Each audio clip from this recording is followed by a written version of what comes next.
皆さんこんにちは。私はエリック・マッシーと言います。アメリカから来ました。今日は日本の学校とアメリカの学校を比べて気づいたいくつかの違いを話します。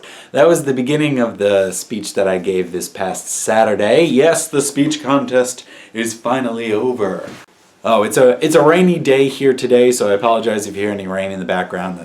That's what's going on. A rainy day in Japan. It went off about as well as I was expecting. I definitely made more than one mistake.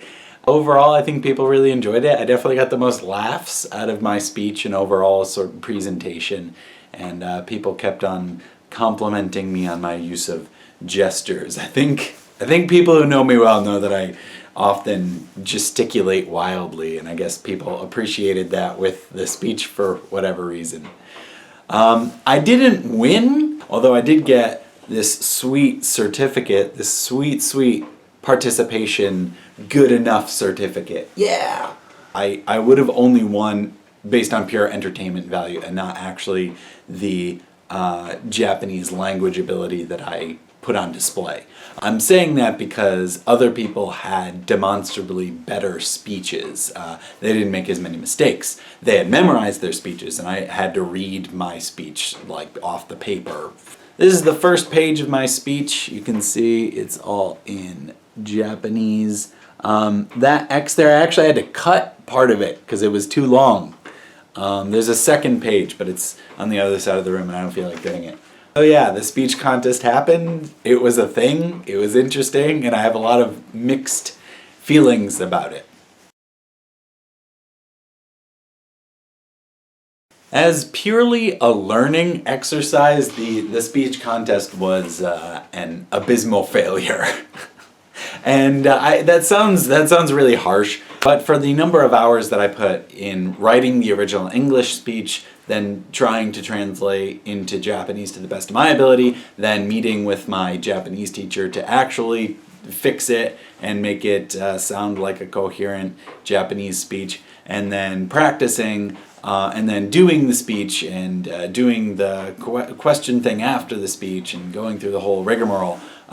As a learning exercise, it was not efficient whatsoever. And to highlight this, there's a bunch of grammar in the speech that I read that I don't understand myself, right? So I could read it, but I didn't fully understand all the grammar points because I hadn't studied that grammar yet. So, there was this disconnect between the speech, between my translation of the speech and the finished version, and we never really talked about the changes that needed to be made, because really for lack of time. But even despite all the hours that we put into it, like for lack of time, we couldn't discuss all of the changes that needed to be made and why they needed to be made and why things were being said a certain way. And the worst part is that my original draft was so damn long that we had to cut it in half,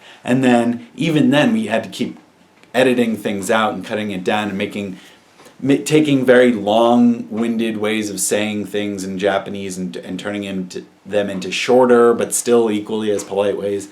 As a learning exercise, maybe not so good. As an experience, I think that there were a number of positive elements to the speech. First of all, I didn't really agree to the speech because I thought it was going to be this great opportunity or anything like that. I mostly agreed because two people that I like asked me to do it.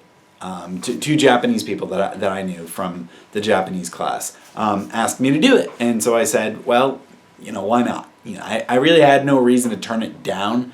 So I said, okay, let's give it a shot. And then as I was doing it, I felt like it was a challenge.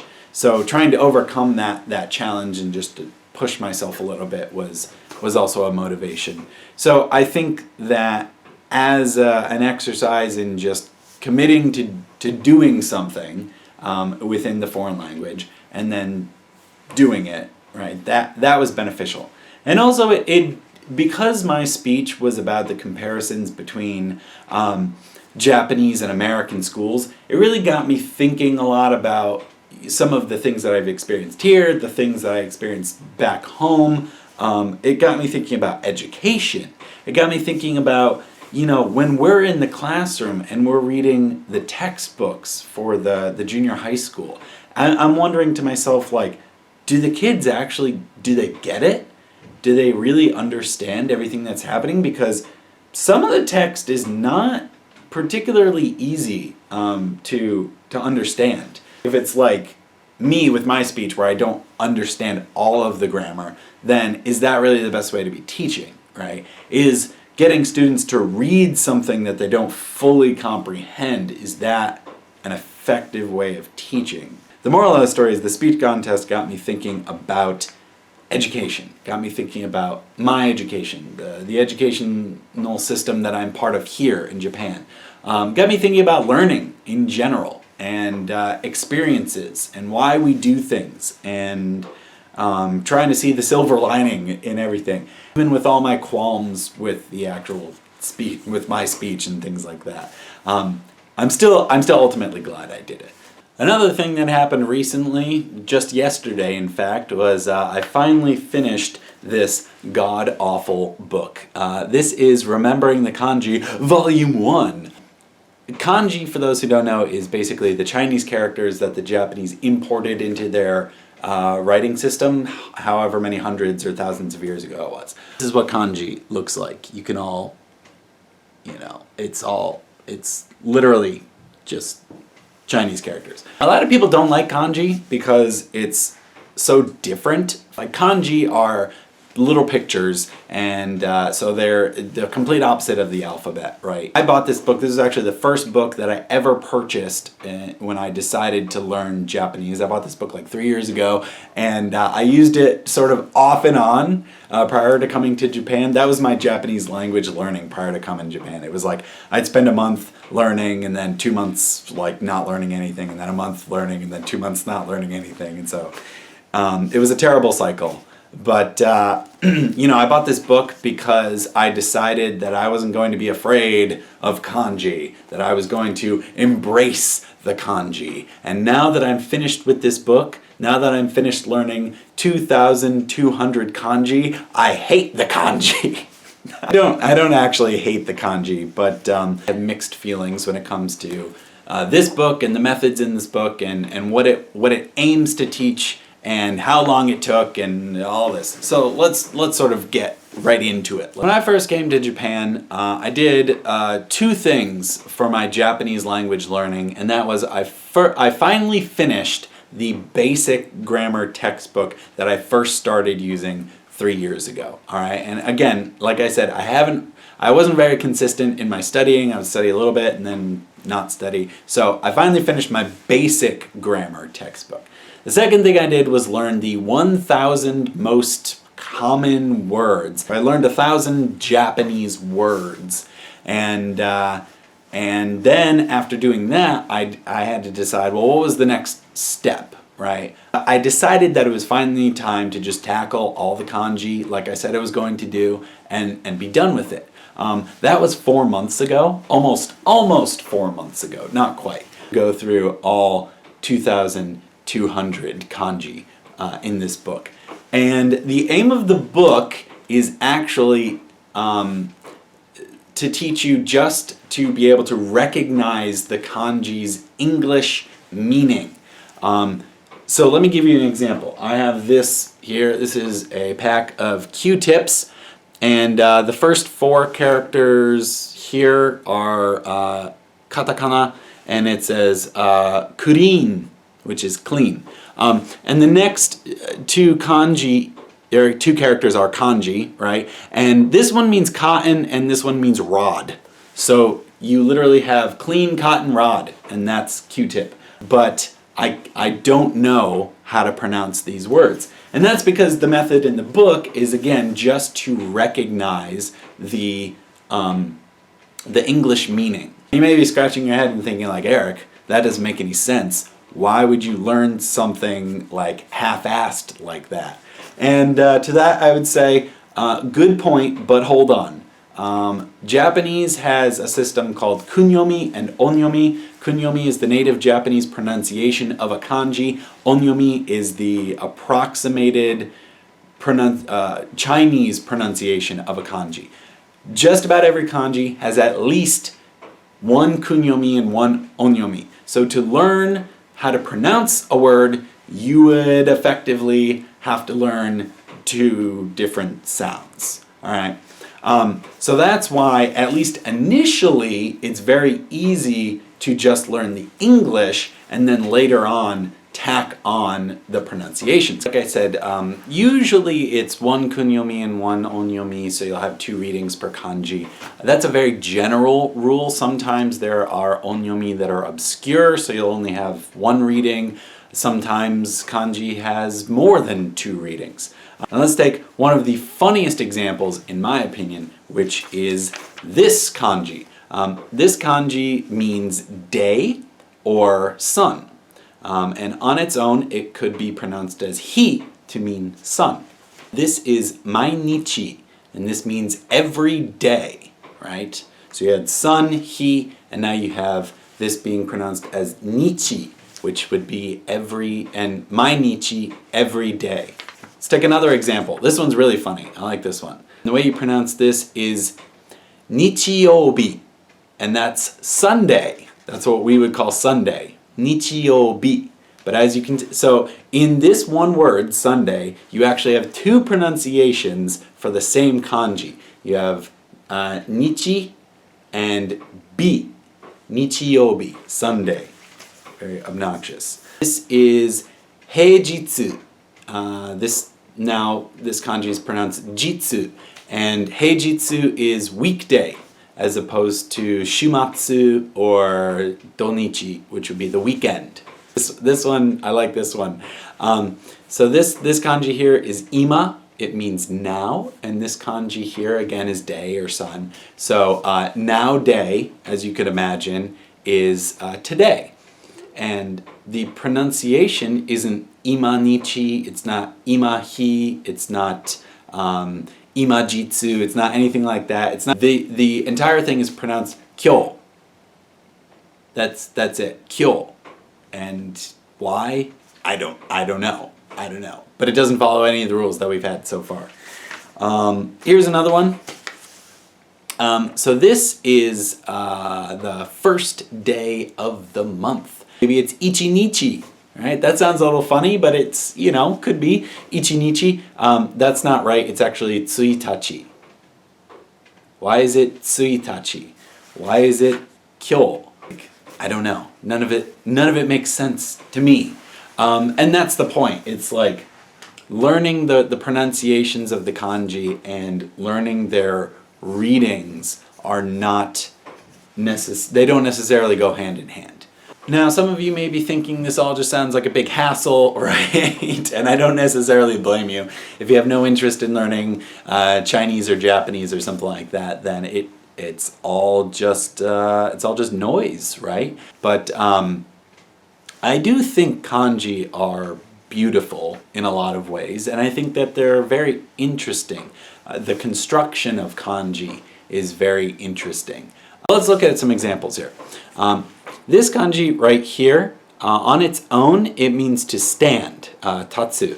And actually, if you combine it with hi, sun, you get Hitachi, which is the city that I live in. This kanji here means 10, and if you combine the kanji for 10 and to stand, you get this kanji here, which is spicy, karai, right? And if you add one extra stroke to spicy, you get happiness, shiawase. So I think this is very interesting, how you can just sort of build on the kanji to make more complex kanji. Another example is down here. We've got, this is the kanji for 9. And if you add one little dash to the 9, you get maru, which is a circle, or circular or round or something like that. And then if you add happiness and round, you get tenacious. Then if we add the word hand, this is hand, te. If we add hand to tenacious, we get a very obscure kanji, which means basically like to clasp something in your hands. And honestly, it's like Legos. I loved playing with Legos as a kid, as anyone in my family can attest to. And to me, it's like Legos to a certain extent, because you're just combining a whole bunch of different stuff to make ever more increasingly complex structures. And so I really, I sort of enjoy it. There are just pages and pages full of kanji in this book, as you can see. So the question now is, what's next? One of the things that I've learned throughout this whole process is how to have like a sustained effort, literally studying every single day. Studied Japanese probably more than any other subject I've ever studied in my entire life, which is kind of sad to say that as a person who holds like a bachelor's degree, but that's the truth. The truth is I've put more consistent effort into learning Japanese than I have into learning just about anything else that I've ever attempted to learn in my entire life. And I've learned a lot from the entire process. I've written thousands and thousands of kanji, and I'm not done, right? I'm not even near done. I'm not even near where I want to be in terms of overall proficiency. But I want to be conversational. I want to be fully literate. I want to be able to read and write. And so I've learned a lot about pushing myself. I'm looking at the flashcard application I use here just to see. And according to this, I've done 17,408 reviews of my kanji over the past 3.5 months. That's, 17,500 reviews. And according to the time there, I've put in 99 hours. Now, I know that's not accurate because it doesn't take into account the time that you spend editing cards and coming up with mnemonic devices and things to help you remember. But still, 99 hours, almost 100 hours of study time just to learn the English meanings and the writing of 2,200 kanji. That does not include the time it took me to finish my basic grammar book. That doesn't include the time it took me to learn the 1,000 common words or whatever, or anything else that I've done Japanese language related. It's not finished because I'm not anywhere near my goals. But I don't feel disheartened. I feel like, and so this is the first time that I'm actually trying to live it a little bit more than just, trying to live up to my ideals rather than just having huge dreams, trying to actually do something about it. So I'm not done. I've got way more to learn. My conversation skills are still sorely lacking because I've spent so much time focused on recognizing and writing. But yeah, I don't feel disheartened. I feel like this is the beginning. I can keep going. I can put in the effort. I can put in the work every single day. And eventually I'll reach the goal. So yeah, that's it. That's where I'm at as of today. Right? Bye-bye.